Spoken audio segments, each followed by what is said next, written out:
மனுஷங்க போடுவாங்க மாஸ்டர் குப்பையை. ஏதோ ஆட்டோல போடும்போது குப்பையை போடுவாங்க, பைக்ல போகும்போது குப்பையை போடுவாங்க. அதுக்கப்புறம் கவர் பாக்கெட்டை போட்டுருவாங்க மாஸ்டர். அது என்ன வந்துருமா? என்ன கவரு?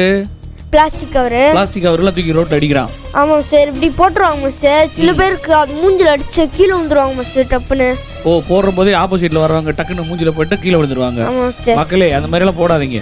அதுக்கப்புறம் என்ன மாதிரினா சிலதெல்லாம் தப்பாவே பண்ணுவாங்க மாஸ்டர். குப்பையை போடக்கூடாதுன்னு சொன்னா அங்கதான் மாஸ்டர் குப்பையை போடுவானுங்க. எந்த இடத்துல குப்பையை போடக்கூடாதுன்னா அங்கேயே டக்குன்னு அடிச்சுட்டு போயிருது. அதுதான் குதிக்க கூடாதுன்னு சொன்னா குதிப்பேன், நடக்க கூடாதுன்னு சொன்னா நடப்பேன், ஓடக்கூடாதுன்னு சொன்னா நான் ஓடுவேன். அது மாதிரி சொல்லி பண்ணுங்க மாஸ்டர். எப்படி பண்ணுவான்னு தெரியுமா மாஸ்டர்? இங்க பேண்ட் கிழிச்சிட்டு, இங்க ஒரு பேண்ட் கிழிச்சிட்டு, இங்க ஒரு கோடை போட்டு அப்படியே முடிய விரிச்சு இப்படி மேல தூக்கி வச்சுட்டு இருப்பானுங்க மாஸ்டர். காலேஜ் பசங்களா. பேரு என்ன அதுக்கு பேரு? புள்ளிங்கா.